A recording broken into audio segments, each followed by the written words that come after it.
मित्र हो नमस्कार। संघर्ष यात्रेच्या प्रवासाला आज आम्ही आलेलो आहे मोरगाव तांड्याला, ज्या ठिकाणी सूर्याचाही प्रकोप आहे, थंडीचाही प्रकोप आहे, पावसाने घर गळताय, परंतु संघर्ष थांबत नाहीये आणि हा थांबणारी नाहीये। हा संघर्षाचा वारसा घेऊन बंजारा समाजात चालतो आहे। काल आम्ही गारखेडा तांड्याला होतो, आज आम्ही मोरगाव तांड्याला आहोत। परिस्थिती सर्वीकडे तशीच आहे। आज जवळपास 90 ते 95% घरांवर आर्थिक दृष्टिकोनातून त्या ठिकाणी मारा सहन होतो आहे, मारा बसतो आहे, पण तरी सुद्धा बंजारा समाज लढतो आहे। कारण त्यामध्ये संत सेवालाल महाराजांचं रक्त आहे, त्यामध्ये लकीशा बंजारांचं रक्त आहे, त्यामध्ये आलाउद्दल गोरा बादल रंजिया गबरू यांचं रक्त आहे। म्हणून हा समाज आजही लढतो आहे। परंतु कुठपर्यंत हा संघर्ष चालू राहणार? आज त्या संघर्षाचा साक्षी म्हणून आज पुरावा क्रमांक 2 जिवंत पुरावा आम्ही तुमच्या समोर या ठिकाणी सादर करतो आहे।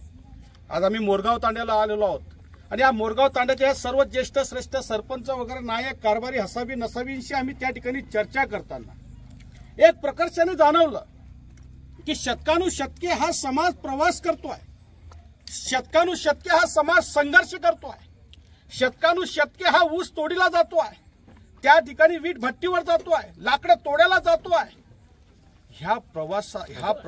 हा संघर्षाचा प्रवास आता कुठेतरी थांबला पाहिजे। आणि एक चांगली गोष्ट काल या ठिकाणी महाराष्ट्रामध्ये घडली। माननीय सरकार यांनी, माननीय देवाभाऊच्या सरकारांनी या ठिकाणी बंजारा समाजाच्या न्याय हक्कासाठी एक स्वतंत्र आयोगाची त्या ठिकाणी स्थापना केलेली आहे। 3 ते 4 महिने आयोगाचं निरीक्षण त्या ठिकाणी नोंदवलं जाईल, जागोजागी सर्वेक्षण होतील। सामाजिक मागासलेपणा, आर्थिक मागासलेपणा आणि संघर्ष ह्या तिघांचाही वारसा जर का कुठे सापडत असेल तर तो बंजारा समाजामध्ये सापडतोय। आम्ही काका कालेरकर आयोगामध्ये त्या ठिकाणी बघितलं 1953च्या की त्यांनी सांगितले की जो समाज मूळतः मागास आहे त्याच्या हक्कासाठी आपण पुढे आलं पाहिजे। 1965च्या लोकूर आयोगाने ज्या 5 शिफारशी आपल्याला सांगितल्या होत्या, प्रिमिटिव्ह ट्रेस, आदिमवस्तीचा पुरावा, जिओग्राफिकल आयसोलेशन, भौगोलिक वेगळेपणा, ऐतिहासिक शोषण, सामाजिक मागासलेपणा आणि आर्थिक मागासलेपणा। मित्रहो, प्रिमिटिव्ह ट्रेसचा जर का तुम्ही विचार केला, आदिमवस्तीचा पुरावा तर आज प्रत्येक तांड्यांचा वास्तव्याचा दाखला हा हजारो वर्षापासूनचा आहे। शासकीय दस्तावेज तुम्ही जर काढले तर हजारो वर्षापासून तांडे त्या ठिकाणी एका ठिकाणी स्थायिक झालेले आहे। त्या ठिकाणी जिओग्राफिकल आयसोलेशन मध्ये जर बघितलं, आज मोरगाव तांड्याचं जुनं नाव रोटवत तांडा होतं।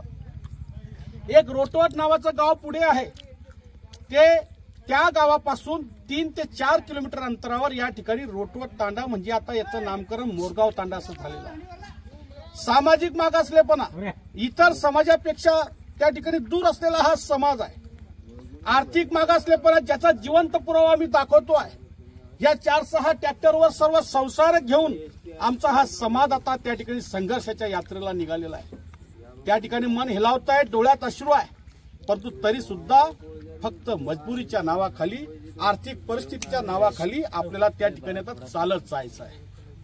आणि जर का ऐतिहासिक शोषण जर का आपण बघितलं तर 1871ला या जुलमी इंग्रज सरकारने ह्या समाजावर गुन्हेगारीचा ठपका लावला होता। मित्रांनो, याच्यापेक्षा मोठा पुरावा कोणता पाहिजे? हा समाज संघर्ष करतोय, पण याला आता विश्रांतीची गरज आहे। या समाजाची संघर्षाची यात्रा थांबली पाहिजे। हे माझं नाही, ह्या सर्व ज्येष्ठांचं, युवांचं, माझ्या माता बहिणींचं हे त्या ठिकाणी म्हणणं आहे।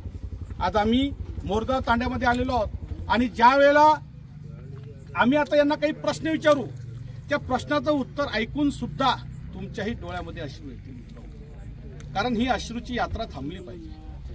कित्येक दिवस अश्रू गाळणार आपण आता सुखाचं हसू आपल्या मुखात आलं पाहिजे, हीच आता त्या ठिकाणी मागणी आहे। आम्ही आमच्या शोभाताईंकडे जातोय। बाई, तम आप कतराक दन भारगाम रेवाळाच्या आपले तांडा छोड़ता 5 महीना आणि तम सारी परिवार लेतानी सोबत निकट रे जा।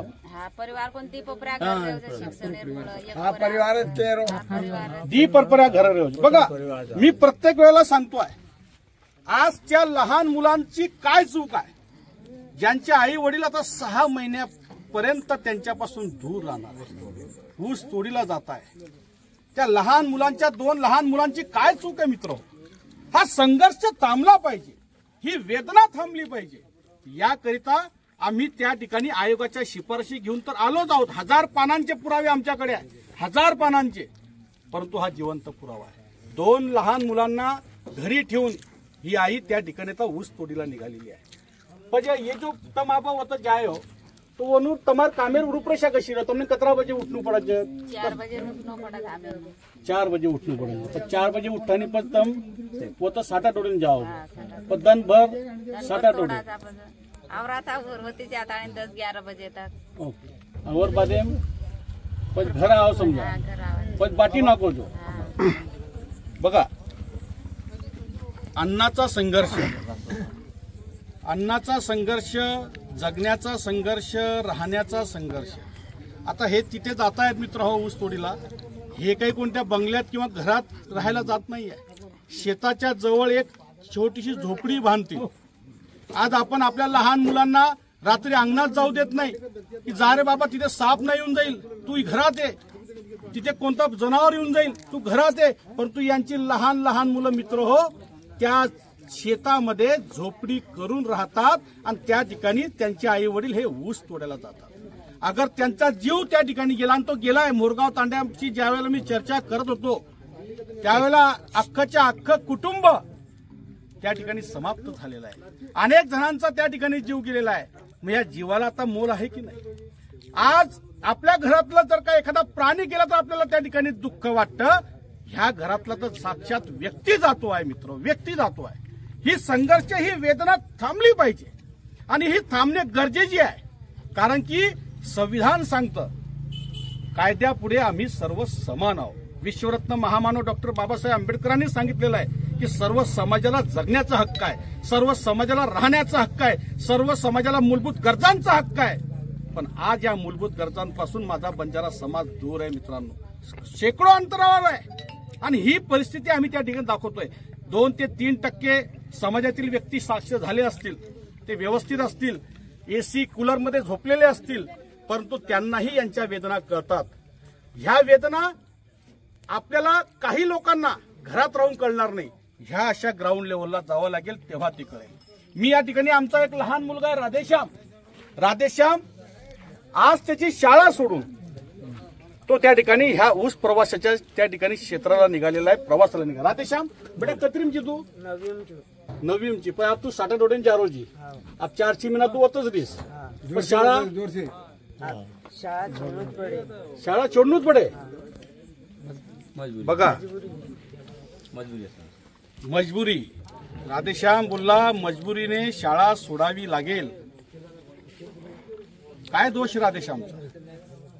काय दोष त्याच्या आई वडिलांचा? काय दोष त्याच्या परिवाराचा? मित्र हो, ज्या शाळेने ज्ञानार्जन केल्यानंतर त्या ठिकाणी एक उन्नत जगण्याची आशा निर्माण होते, त्यात राधेश्याम त्या ठिकाणी शाळा सोडतो आहे आणि सोडून त्या ठिकाणी तो त्याच्या ऊस म्हणजे संघर्षाच्या प्रवासाला निघतोय, ऊस तोडीला निघतोय. हेच त्याच्या कपाळावर लिहिलेलं आहे.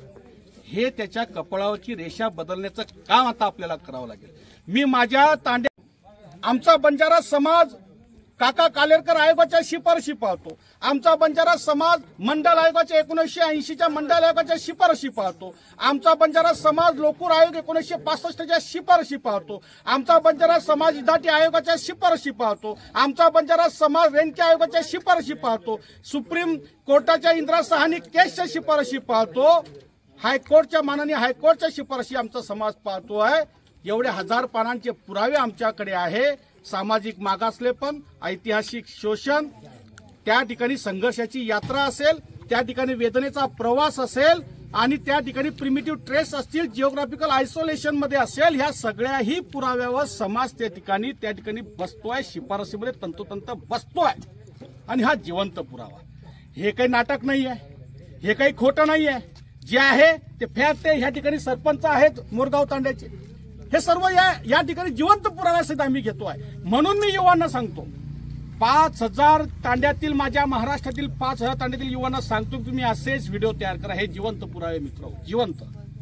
आणि हे त्या ठिकाणी दाखवा की ही आमची परिस्थिती आहे. अहो सिंधू नदी रे राळे माई, सिंधू नदी रे पाले माई, आर्या दामडिया दाम लगायरो मारो सेना नायक, हा नायकी करणारा बंजारा समाज होता मित्रांनो. त्याच्यावर आज मजुरीची वेळ आलेली आहे, त्याच्यावर आज मजुरीची वेळ आलेली मित्र.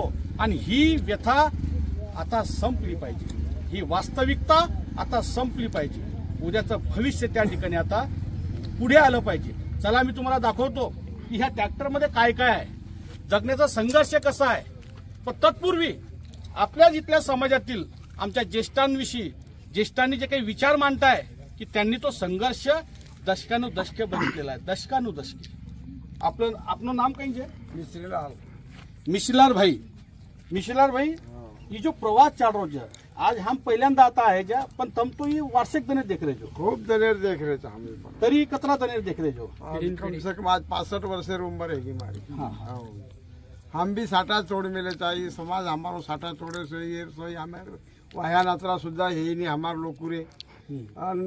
एकदम गरीब समाज है हमारो. कसराक जरी सारी थांबेला येणो ही आपणे लोकुर समाज येणो, ही संघर्ष थांबे येणो. बघा, मिश्रीलाल भाऊंचं म्हणणं आहे की माझं वय 65 वर्ष आहे आणि मी 65 वर्षापासून हीच संघर्षाची यात्रा बघतो. किती दयनीय अवस्था आहे मित्र, किती दयनीय अवस्था. या देशाला स्वातंत्र्य मिळून 75 वर्षाच्या वर झाले, परंतु आजही बंजारा समाजाला आर्थिक स्वातंत्र्य मिळालेलं नाही. आजही बंजारा समाजाला सामाजिक स्वातंत्र्य मिळालं नाही. आजही बंजारा समाज विकासाच्या प्रवाहात येण्यापासून त्या ठिकाणी शेकडो किलोमीटर दूर आहे. आमच्या मिश्रीलाल भाऊंचं व्यथा बघा.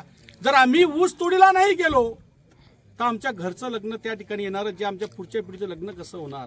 लग्नाला 1-1.5-2 लाख रुपये लागतात, ते कसं भागणार.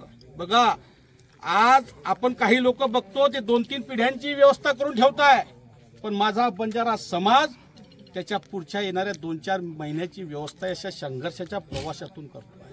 हे थांबलं पाहिजे, हे आता तरी थांबलं पाहिजे आणि हे थांबणार. आमचा विश्वास आहे आमच्या या बोलण्यावर, आमच्या या सर्व ज्येष्ठ श्रेष्ठ नायक कारभारी हसावी नसावी यांच्या विचारांवर आमचा समाज ठाम आहे आणि आम्हाला विश्वास आहे की नक्कीच आम्हाला न्याय मागणी म्हणजे शेड्यूल ट्राईबची मागणी आमची पूर्ण होणार. चला आम्ही बघूया ह्या ट्रॅक्टरमध्ये काय काय असतं. बघा, यामध्ये ही काही काहींची ट्रॅक्टर आहे मावं. ट्रैक्टर सारी खाए पिए रे सामान उन्होंने धान्य धुलने वो अब 3-4 मीनारों ले जाएंगे. 3-4 कुदड़ी गोदड़ा वड़े बसारे सारी सामान वो ट्रॅक्टर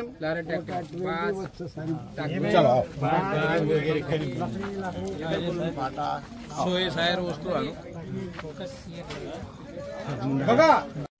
हाँ, हे सामान बघा, ज्या ठिकाणी गाडी बैलांचं सामान त्या ठिकाणी आहे, त्या ठिकाणी खाट आहे.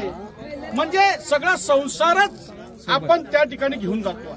म्हणजे मोरगावला संसार सोडून हा अर्ध्यावरती, पुढचा अर्धा संसार त्या ठिकाणी आता ऊसतोड क्षेत्रामध्ये होणार आहे. आपण जर तिकडे जाऊन बघितलं तर तिथेही धान्याचे पोते आपल्याला त्या ठिकाणी दिसतील. 6 महिन्याचे धान्याचे पोते त्या ठिकाणी आहेत.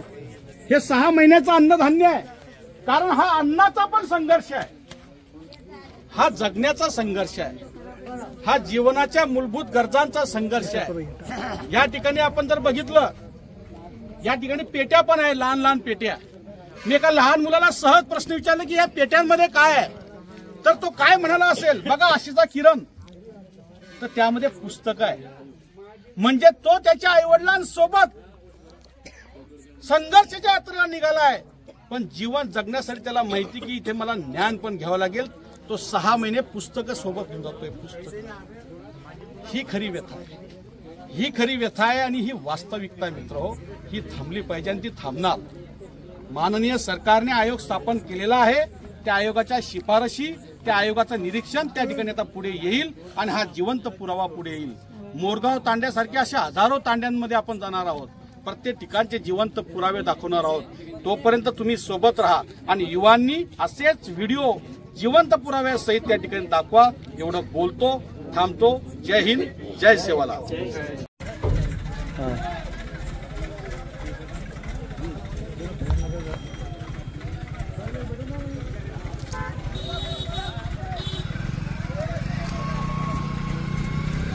नहीं नहीं, तुमची गाडी नाही द्या भेटे.